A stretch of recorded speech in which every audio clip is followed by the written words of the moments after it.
I've been in the military for 21 years, so I wore the battle dress uniform, BDU, and the Army Combat Uniform. And I started wearing the women's Army Combat Uniform in August.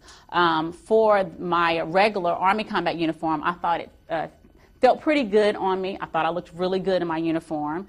When I tried on the women's Army Combat Uniform, I was immediately impressed by it because it wasn't as baggy as the Army Combat Uniform, and I noticed that the sleeves and things like that fit my body. So from the front, you can tell that our uniforms are essentially the same. It's just that mine is based upon my body dimensions and his is based upon his. So mine doesn't look, like I have excess material or baggy. It presents more of a professional look. So the rank was raised approximately an inch, so it's not exactly at the bust area. The pin pocket area on the sleeve was widened, so you have easy accessibility to the pin.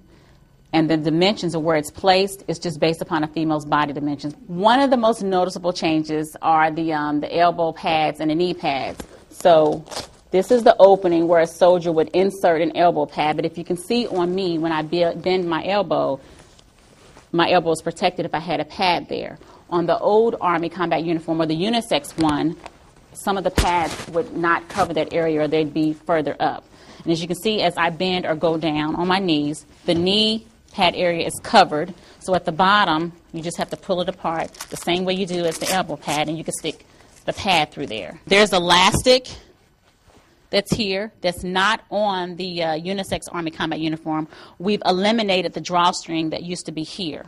With the bi-swing, it's what the Army has decided to use on the Army Combat Uniform. It gives more space for us to put on gear and access the uniform like this. So on an Army Combat Uniform, this particular bi-swing would come over more on the edge. A lot of times it would hang off, and then that extra material that's tucked in here would actually be right here, and it would get caught on things because the shoulder sleeve would hang over more.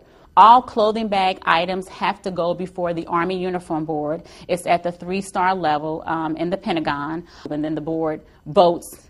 And then if it's approved, and hopefully this program will be approved, at the 142nd AUB, Army Uniform Board, that meets in November 2011, then we could possibly see this uniform into the clothing bag or issued to soldiers in about 2015.